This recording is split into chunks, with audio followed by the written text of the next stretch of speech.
The Kageyama clan mansion, a sprawling estate nestled deep within the ancient forests of Mount Arashi, hummed with the quiet efficiency of a well-oiled machine, yet, within its hallowed halls, one figure moved with a distinct lack of purpose, a stark contrast to the disciplined warriors and sharp-witted strategists who called it home.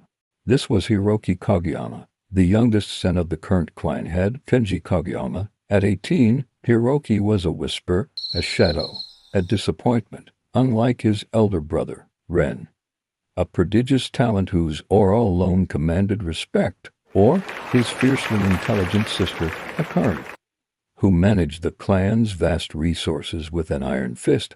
Hiroki possessed no visible talent, and roaring spirit energy echoed from the nearby training grounds. Ren was undoubtedly sparring, his spirit aura flaring like a miniature sun. Hiroki sighed, not out of envy, but a strange sense of protection. He knew what they thought of him. He had heard it his entire life.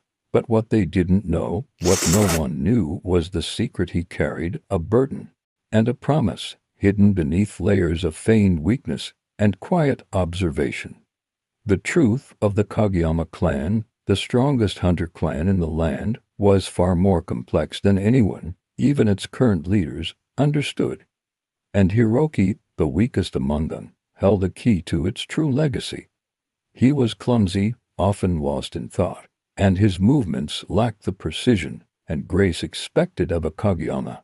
Even his own father, Kenji, a man of stoic demeanor, often looked at him with a gaze that held a mixture of pity and resignation. Ren, while never overtly cruel, treated Hiroki with a polite indifference, as if he were an inconsequential piece of furniture. Akari, ever pragmatic, saw him as a liability, a drain on resources. While other clan children began their combat training at 5, mastering the ancient arts of spirit manipulation and monster hunting, Hiroki struggled even with basic sword forms. His spirit energy, the lifeblood of a hunter, was barely a flicker, a dim candle in a clan of roaring infernos. The whispers followed him like a persistent shadow. The Kageyama's shame, some muttered, a burden on the clan, others openly scoffed. Hiroki spent his days in the clan library, not poring over combat scrolls, but ancient texts on forgotten lore, celestial maps, and obscure herbal remedies. He was often found tending to the neglected garden behind the training grounds, a place where no one else bothered to tread. His hands, though not calloused from training, were surprisingly deft with delicate plants. He seemed content in his solitude, a quiet observer in a world of fierce competition. Today was no different. He sat by the koi pond, sketching a rare night-blooming flower he'd discovered, while the sounds of clashing steel. The annual Kageyama clan aptitude trial was not merely a test, it was a public spectacle, a brutal weeding-out process designed to identify the strongest and most promising young hunters. For Hiroki, it was an annual humiliation. This year at 18, it was his last chance to prove himself, or be relegated to a life of administrative duties.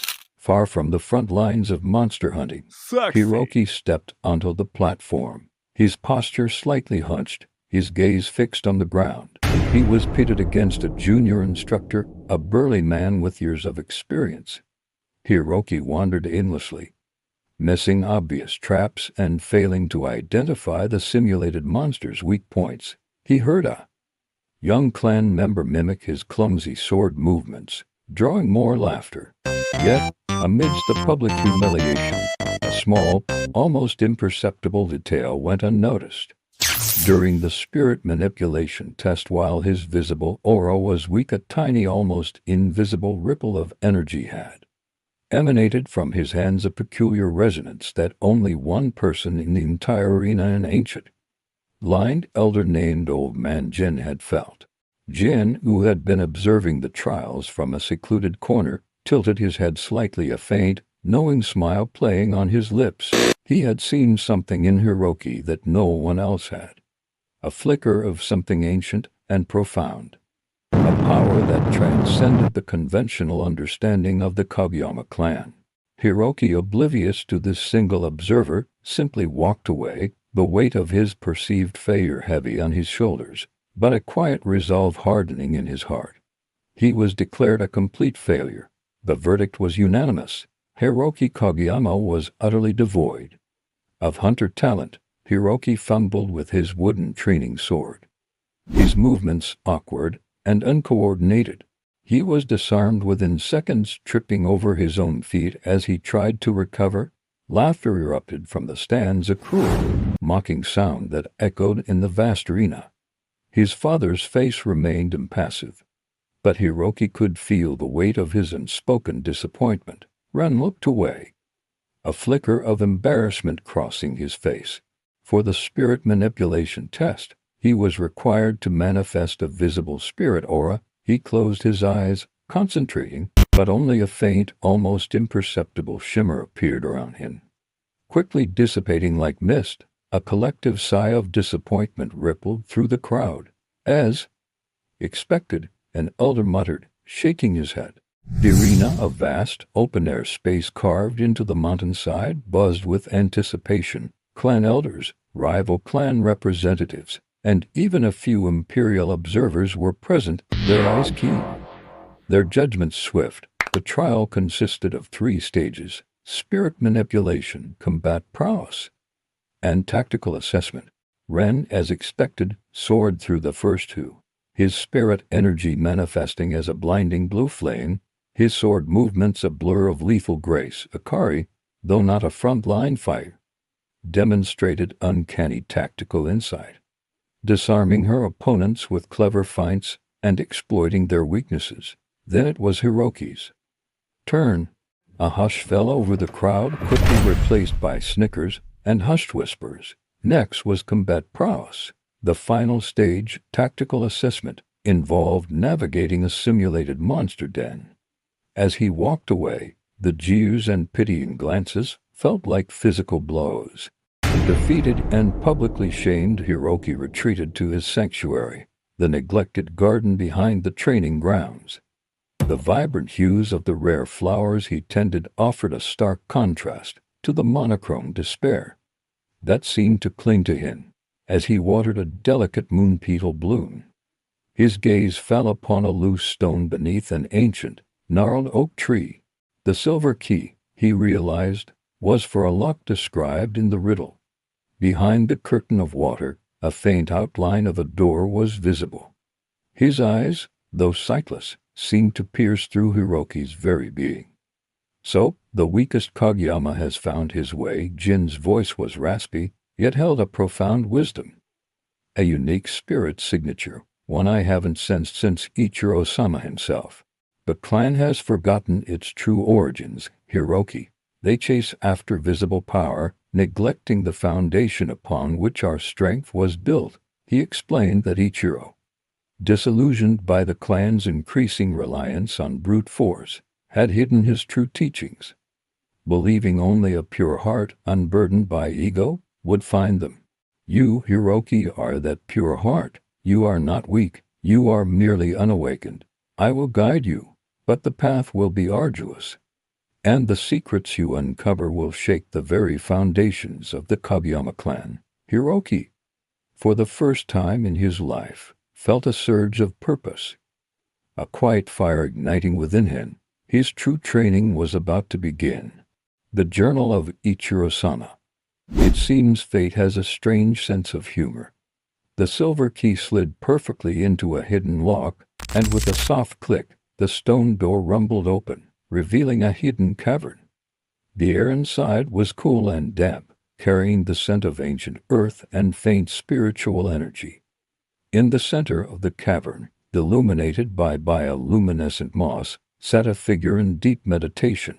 Driven by an inexplicable urge, Hiroki ventured out under the cloak of night, following the journal's obscure directions. He navigated treacherous mountain paths, his clumsy feet surprisingly agile in the darkness.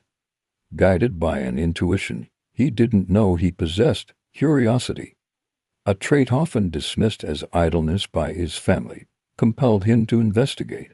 He pried the stone loose, revealing a small, hidden cavity. Inside lay a weathered, leather-bound journal and a tarnished silver key. The journal was old, its pages brittle with age. Filled with elegant, almost forgotten script, it belonged to Kageyama Ichiro, the clan's legendary founder, a figure whose exploits were often recounted in hushed, reverent tones. Hiroki spent the next few days deciphering the cryptic entries, hidden away in his room, feigning illness to avoid his family. The journal spoke not of brute strength or overwhelming spirit energy, but of the silent flow, the unseen currents, and the harmony of the void. It detailed a form of spirit manipulation unlike anything taught in the clan, one that focused on internal balance and drawing power from the environment itself, rather than raw output. One entry, in particular, caught his eye, a riddle hinting at a hidden training ground, accessible only by those who understood the song of the mountain and the breath of the river. He eventually found himself before a cascading waterfall, its roar deafening. It was old man Jin, the blind elder who had watched Hiroki's trial. Hiroki, startled but not afraid, bowed respectfully. "You knew," Jin chuckled, a dry, rustling sound. "I felt the resonance during your trial." Under the tutelage of old man Jin, Hiroki's life transformed. The hidden cavern became his sanctuary, his dojo, and his crucible. But true mastery lies in becoming the river itself, flowing with the world, drawing power from its very essence.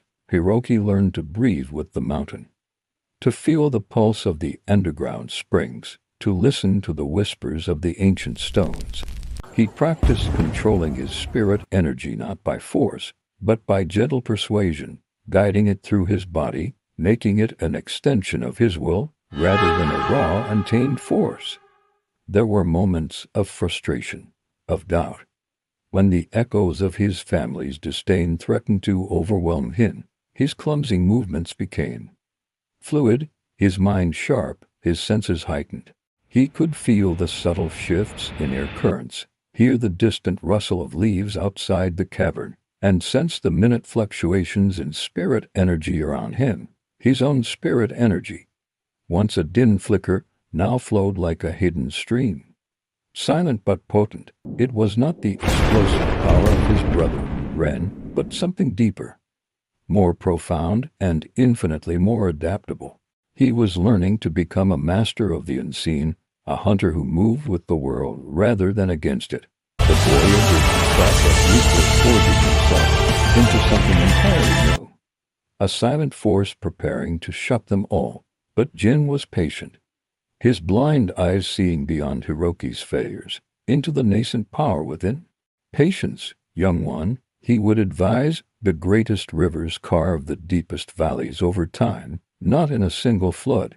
Jin's methods were unconventional, a stark contrast to the Kageyama clan's rigid, combat-focused training. There were no sparring matches, no spirit energy blasts, no elaborate sword forms. Instead, Hiroki spent weeks in silent meditation, learning to perceive the subtle flow of spirit energy in the air, the earth, and within himself. The Kageyama clan focuses on pushing spirit energy outwards, like a raging river, Jin explained, his voice a calm murmur in the echoing cavern. His physical training was equally unorthodox. Jin had him scale sheer cavern walls using only his fingertips, not to build muscle, but to cultivate balance and an intimate understanding of his body's limits. He spent hours balancing on precarious ledges, honing his focus and stability. He learned to move silently, like a shadow, his footsteps barely disturbing the dust on the cavern floor. A true hunter, Jin would say, is not just a warrior, but a ghost, a whisper, an unseen force. Hiroki's diet consisted of wild herbs and spring water, purifying his body and sharpening his senses. He learned to identify rare plants, to track the smallest creatures, and to understand the subtle signs of the natural world. This was the harmony of the void that Ichiro's journal spoke of, a deep connection to nature, a symbiotic relationship with the world that allowed a hunter to draw immense, almost limitless power without draining their own reserves. The progress was slow, agonizingly so at first. Hiroki often stumbled, his mind clouded, his spirit energy refusing to cooperate. Slowly, imperceptibly at first, Hiroki began to change. Months turned into a year, then two within the hidden confines of the cavern. Hiroki's transformation was profound, yet entirely unnoticed by the outside world. He continued his facade of weakness during his rare appearances in the mansion, maintaining the image of the bumbling bookisher. But in the depths of the mountain, under Jin's unwavering guidance, he had become something truly formidable. One moonless night, as Hiroki returned from a particularly intense training session, a faint cry for help reached his ears. It was a sound he recognized. Though barely audible, a young girl from a nearby village, her voice laced with terror. He had vanished as quickly as he appeared, dissolving back into the darkness. He didn't want recognition. He just wanted to help. The young girl, cautiously approaching the unconscious ghoul, looked around, a puzzled expression on her face. "Mama," she whispered, "did you see that?" It was like a ghost. Without hesitation, Hiroki veered off his usual path, moving through the dense forest with a silent grace that would have astonished his family. A quiet satisfaction settled within him.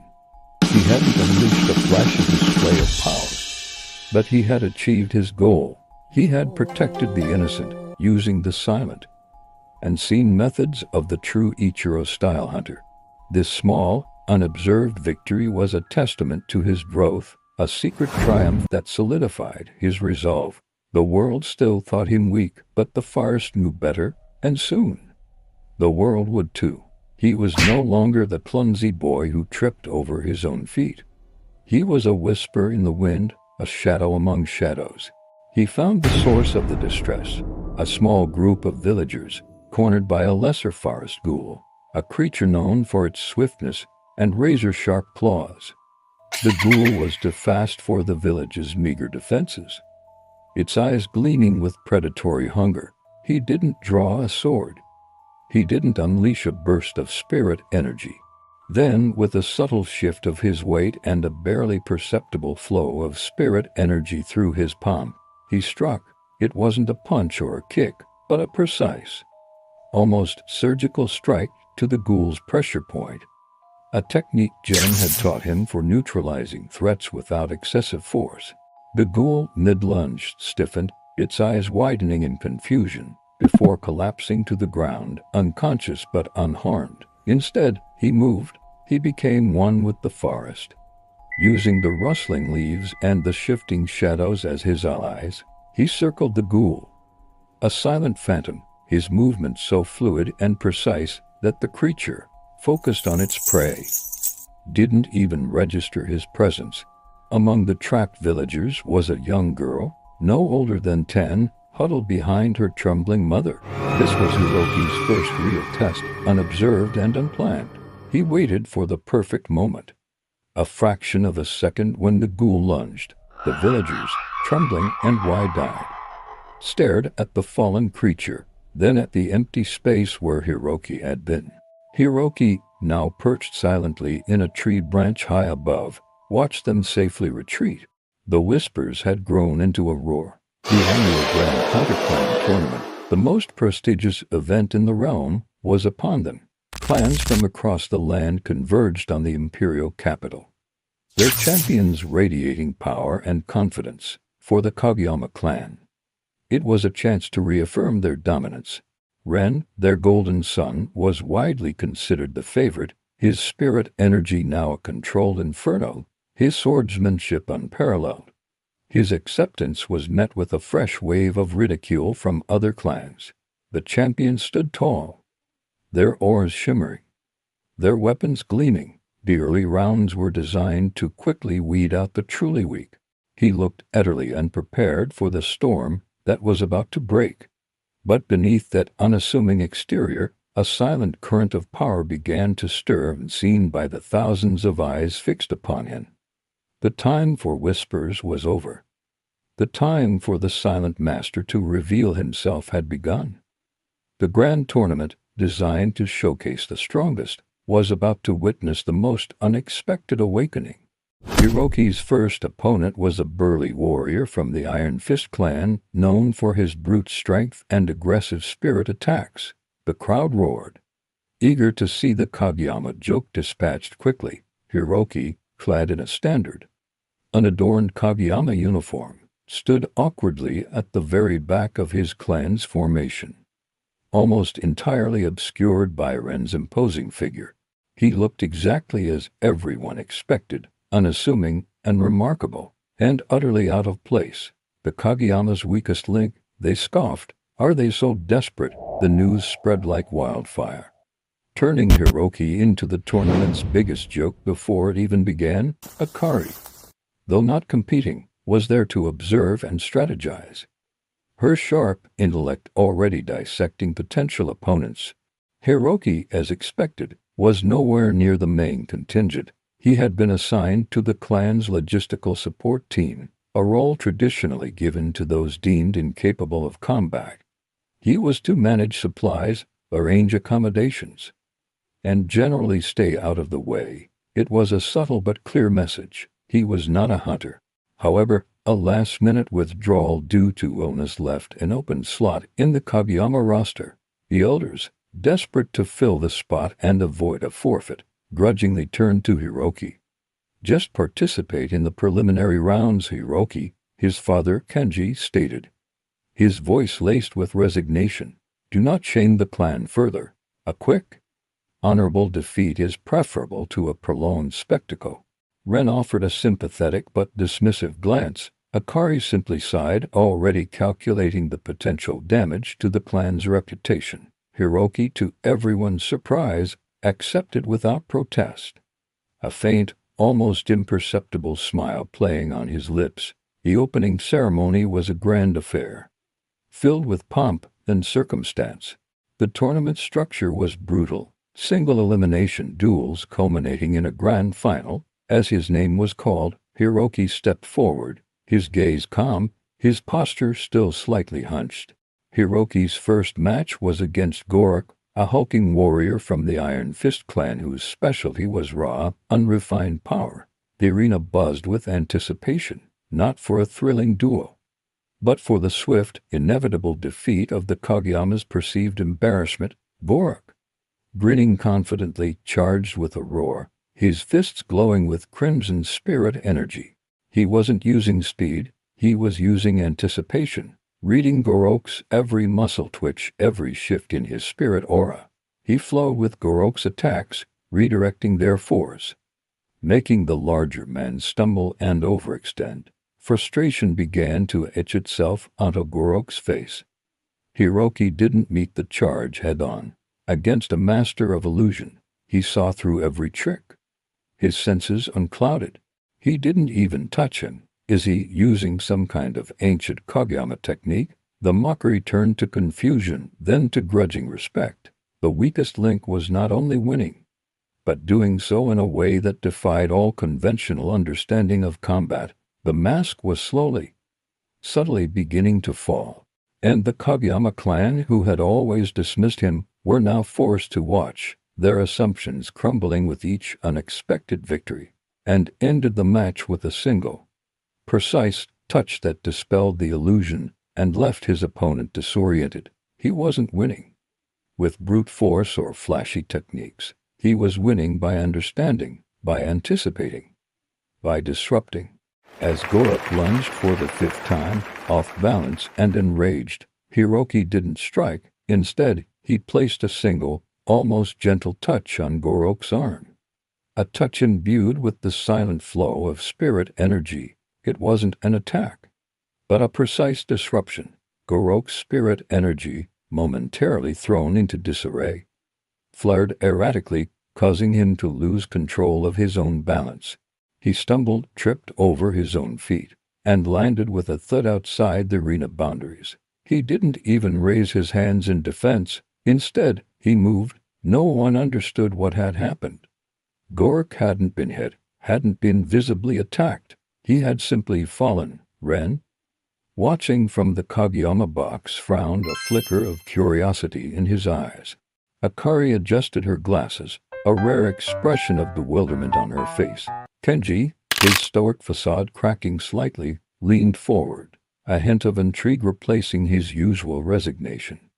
It wasn't a retreat, but a fluid, almost ethereal sidestep. A dance with the wind, Goroku's powerful blow whistled past where Hiroki had been a split second before. The crowd murmured, surprised by the unexpected agility.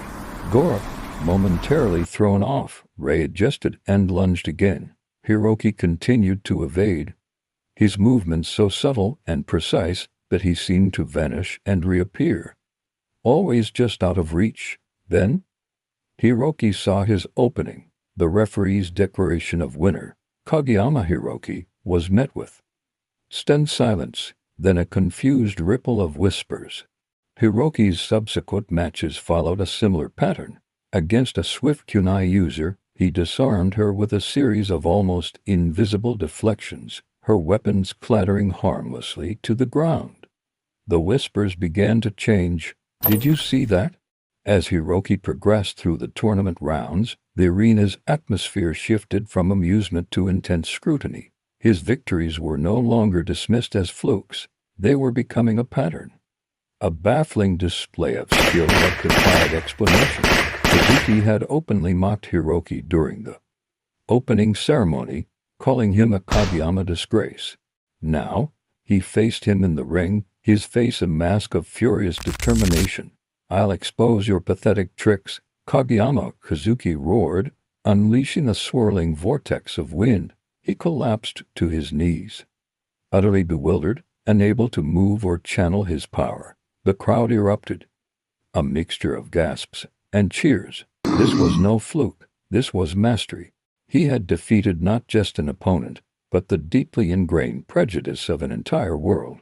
The weak boy was an underdog no longer. He was a force, an enigma. And he was steadily climbing towards the pinnacle of the tournament, leaving a trail of shocked and bewildered opponents in his wake.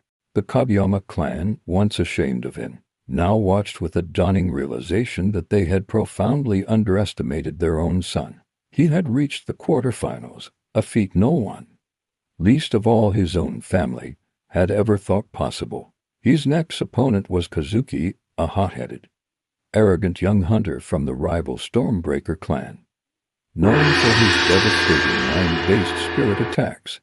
Hiroki didn't dodge. Instead, he stood his ground, his body subtly shifting, his spirit energy flowing not outwards, but inwards, creating a pocket of calm within the storm. "What kind of technique is that?" he muttered, a hint of awe in his voice. Akari, usually composed, had dropped her glasses, her mouth slightly agape. Kenji, his eyes now gleaming with a fierce intensity, stood up, a proud, almost triumphant smile finally gracing his lips. He recognized the echoes of ancient Kageyama lore. Stories of a forgotten style, a legend he had dismissed as myth. Hiroki moved, not with speed, but with an almost preternatural awareness, weaving through the blades as if they were slow-moving obstacles. He wasn't reacting, he was anticipating, his body a fluid extension of his intent. He closed the distance, his hand moving with a blur of motion that was too fast for the eye to follow. He didn't strike, but rather, his fingers brushed against Kazuki's arm, then his shoulder, then his leg, each touch a precise disruption of Kazuki's spirit flow. The wind vortex, instead of tearing him apart, seemed to flow around him, its destructive power neutralized by his serene presence. Kazuki stared, dumbfounded, as his most powerful attack dissipated harmlessly. "Impossible!" he shrieked, launching a barrage of sharp wind blades. Kazuki gasped, his spirit energy flickering wildly, his body seizing up, as if struck by invisible currents. Ren, watching from the Kageyama box, gripped the railing, his eyes wide with disbelief. "What?" Hiroki, calm and composed, offered a small bow to the defeated Kazuki, then walked off the stage, the arena now buzzing with his name. The Grand Hunter Clan tournament had reached its apex. The final match, Hiroki Kageyama, The boy everyone thought was weak stood opposite his elder brother, Ren Kageyama, the clan's golden son. The undisputed prodigy. Hiroki, he said, his voice low, what have you been doing? This isn't the clumsy boy I knew. The arena was packed to capacity. Ear thick with anticipation. I've been learning, brother. Learning what it truly means to be a Kageyama. No one had predicted this matchup. The narrative of the weakest link defying all odds had captivated the entire realm. He moved with the wind currents stirred by Ren's dragon, his body a bore of fluid motion. He wasn't dodging, he was flowing. He was using the harmony of the void, absorbing. It wasn't a strike, but a complete, momentary severing of Ren's spirit connection. He's the master, someone shouted. The true Kageyama master. The mask was off. Everyone thought he was weak. But he had shocked them all, revealing himself as the true master of the strongest hunter clan. Not through brute force, but through an ancient, forgotten path. Kenji Kageyama, tears streaming down his face, rushed into the arena, not to console Ren, but to embrace Hiroki, his weak son. Ichiro's technique, he whispered, his voice thick with emotion. You've truly mastered it. Ren froze, his eyes wide with shock. His blade clattering to the ground as his spirit energy completely vanished.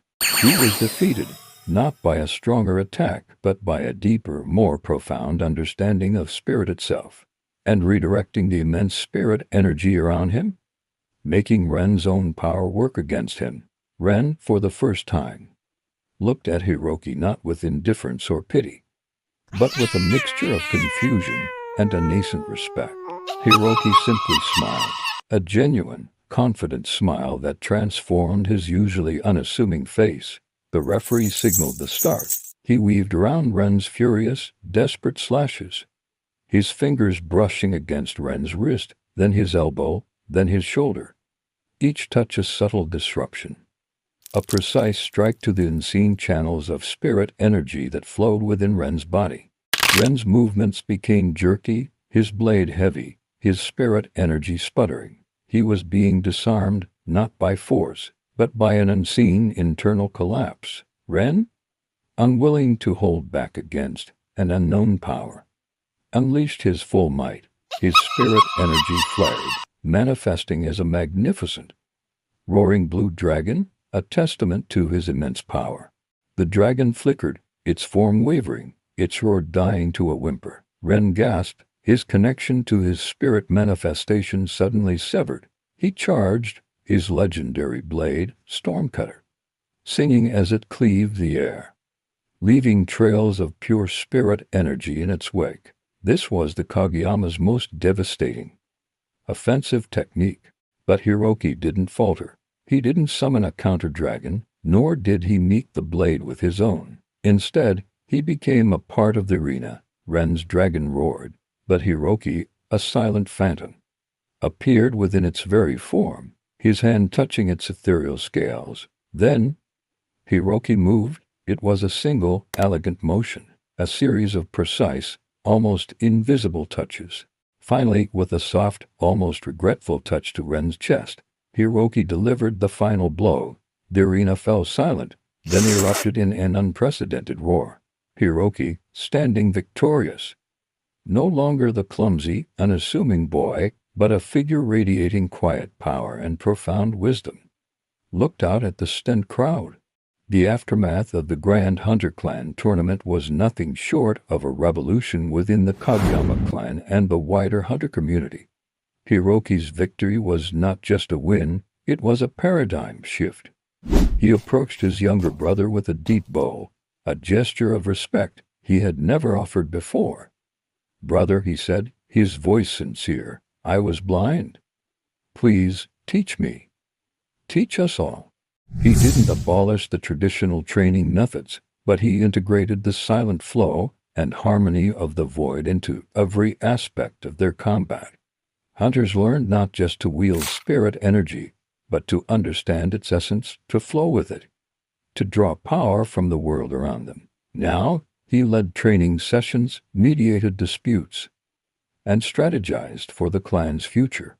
He was the master, not just of a powerful technique, but of a forgotten philosophy, proving that true strength lay not in what was seen, but in the profound, unseen currents that connected all things. The Kageyama clan, under Master Hiroki, was ready to face any challenge, their legacy secured by the quiet strength of their most unexpected leader.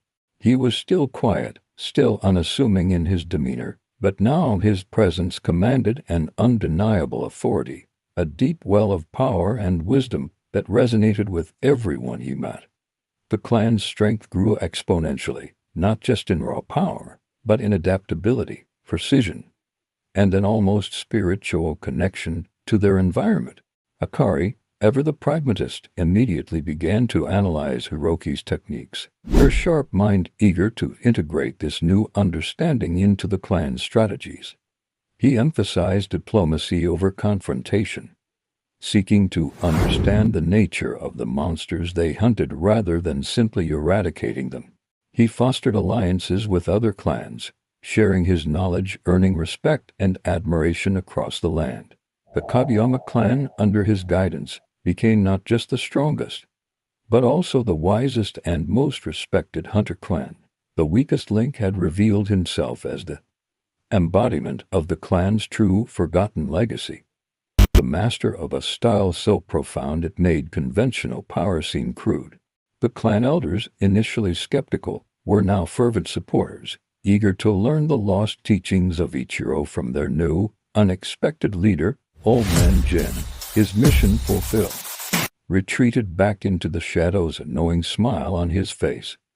Content that the Kageyama clan's true path had been rediscovered, Ren, humbled but not broken, was the first to acknowledge Hiroki's mastery. Kenji Kageyama, immensely proud, officially named Hiroki his successor, passing on the mantle of clan head. Under Hiroki's leadership, the Kageyama clan underwent a profound transformation. Hiroki also brought his quiet wisdom to the clan's broader responsibilities. His days were no longer spent in solitude in the garden, though he still found time for his beloved plants. The boy everyone thought was weak had not only shocked them all but had ushered in a new dawn for the Kageyama clan.